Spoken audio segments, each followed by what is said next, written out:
I've been sitting here for days! Start the damn joust before I piss myself.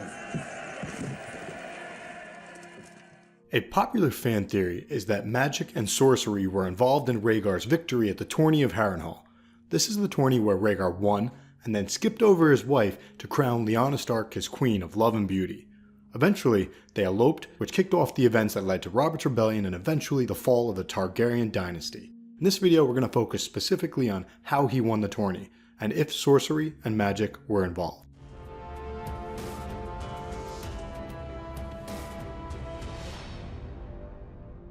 How good was Rhaegar at jousting prior to this tourney? He was really good. In short, Rhaegar did not have a passion for fighting. As a kid, he did not even like playing with other kids. The maesters were awed by his wits. But according to Ser Barristan Selmy, Rhaegar was bookish to a fault, always reading. Knights would jest that he was Baelor the Blessed come again. But really, people should thank him, not mock him. He was in a prophecy, he sensed doom. So at one point, he found something in his scrolls that made him think that he needed to be a warrior. So he met with the Master of Arms and said, "It seems I must be a warrior." Here's what Ser Barristan told Dany. Prince Rhaegar's prowess was unquestioned, but he seldom entered the list. He never loved the Song of Swords the way that Robert did or Jaime Lannister.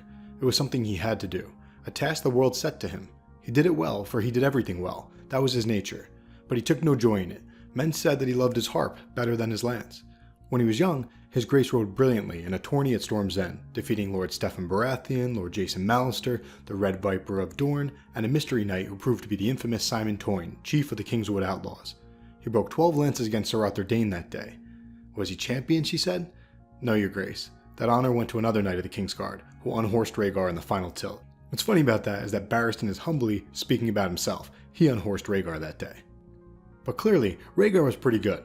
But there was one tourney that stands out, the one tourney that he won. In the words of Ser Barristan, he won the greatest tourney of them all, the tourney Lord Went staged at Harrenhal besides the God's Eye, in the year of the false spring. Like we said earlier, after this victory, he then crowned Lyanna the Queen of Love and Beauty instead of his wife.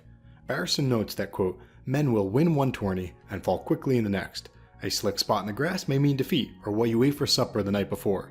A change in the wind may bring the gift of victory." He glanced at Ser Jorah, or a lady's favor nodded around an arm. Barristan had seen Ser Jorah fight at Lannisport, Dany knew, and the tourney Mormont had won with a lady's favor nodded around his arm. He had won the lady too, Lynesse of House Hightower, his second wife, highborn and beautiful, but she had ruined him and abandoned him, and the memory of her was bitter to him now. So Ser Jorah won a single tourney also, married this young rich girl from Old Town who, it's worth noting, looked just like Dany. Then she moved up to Bear Island with him, which is probably like moving from New York City to a national park and living in a hobbit hole. Quote, "My home. You must understand that to understand the rest. Bear Island is beautiful, but remote. Imagine old oaks and tall pines, flowering thorn bushes, gray stones bearded with moss, little creeks running icy down steep hillsides." Sounds great to me.